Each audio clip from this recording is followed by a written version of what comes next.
What's up, you guys? This is One Classic Gamer here. Welcome you to the finale of Donkey Kong Country Returns, where we take on the big Tiki dude that has been just terrorizing us and ever since this game started, and we're gonna finally be kicking his ass here. So there's like a short little cinematic showing us what we're about to go through. You don't actually go straight to the boss battle. You have to go through this like upwards rocket barrel section first. This is the only other point aside from that one level in World 7 that actually has an upwards rocket barrel section in it. And I like this a lot. I mean, it's a little tough and tricky figuring it out. Like, you gotta be really careful when you're going through this section because you can die super easily. Just remember, it's like with any of these things that are trying to kill us, it is basically just one hit and you're done. So you have to be very careful. Here you just gotta like boost in between the gaps of balloon enemies or whatever. But yeah, no, I think this is actually a pretty epic part. It kind of builds up the suspense like a little bit, I guess, of what the final boss battle is going to be, which the final boss battle is probably the coolest boss battle in the game. And it's nothing really new. We've seen boss battles like it before, but yeah, there's a cutscene coming up, so I'm going to be quiet and let you guys watch it. So yeah, here we go.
Alright, so here we go.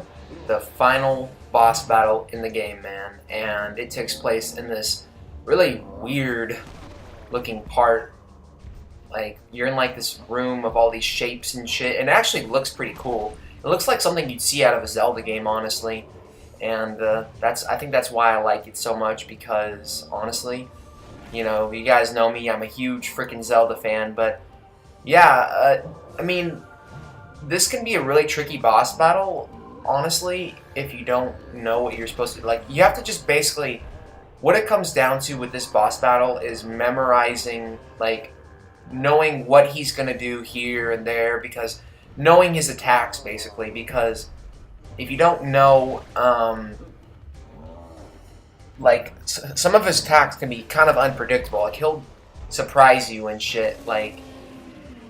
he did like the whole side-swiping thing. Like, he does it twice on me at a certain point, and he'll do that sometimes. You just gotta like know the boss battle and be familiar with it. Like, he does it here, and then he does it again.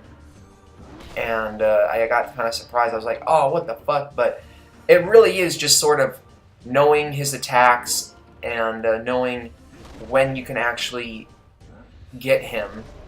And yeah, once you take out these two hands here, then the actual Tiki head is going to come forward and you're going to be fighting him. And this is the last phase of the boss battle. And you got to like kind of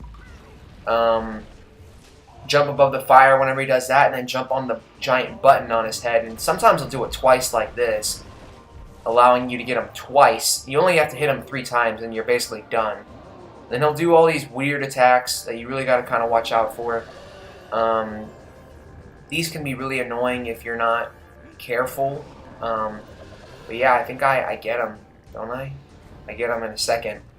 So there's another cutscene coming up. So once I actually hit him, I will shut up. So yeah, here we go.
And there we go. Donkey Kong Country Returns is officially over, but not quite yet.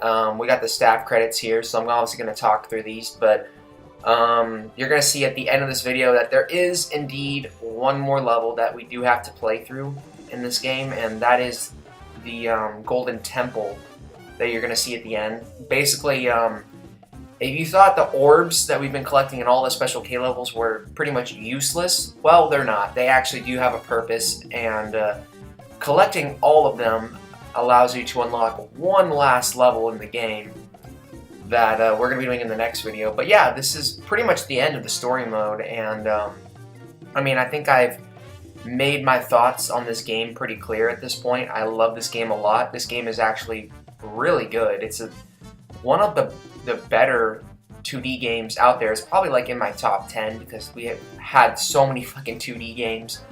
I don't know if I like this game or Tropical Freeze better. I think I like Tropical Freeze a little bit better than this game.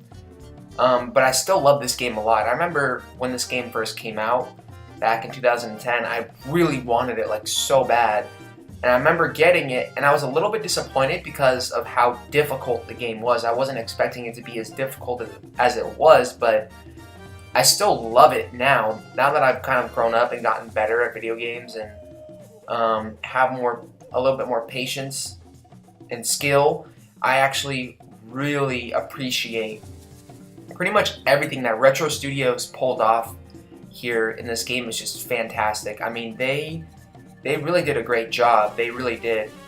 Weaknesses, I would say the boss battles are probably like my biggest weakness in this game. The final boss battle is pretty cool, but everything else leading up to it, like all the other boss battles, are just kind of meh. You know, there's some of them that are actually, you know, there's one in particular that I remember that was actually kind of hilarious, and that was I think it was the World 3 boss battle. But every other one, like every other boss battle, was just kind of meh. They're not, you know, that amazing and fantastic, but, you know, the final boss battle is pretty epic, and they actually fixed the whole boss battle situation in the next game. In Tropical Freeze, the boss battles are actually pretty cool and pretty good. But aside from that, I mean, the level design is great. I mean, this is obviously, like I said a bunch of times, a really tough game, and if you want to beat it 100%, it requires a lot of skill and time to beat it 100%, but once you do finally beat this game, there's something about it that is just great. The graphics are amazing, the level design is just absolutely amazing. The story is meh, but you know, this game isn't really all about the story. It's about just having fun, playing a well-designed 2D game, and Retro did an amazing job there. So overall, I give this game like a 9 out of 10. It was just really good. I mean, this isn't a review, but this is usually where I give my thoughts and opinions on video games at the end of playthroughs during the credits and all that. But the credits are almost over, so there's going to be one last cutscene, and in the next video we'll be doing the Golden Temple. So, yeah, I'll see you guys then. Peace.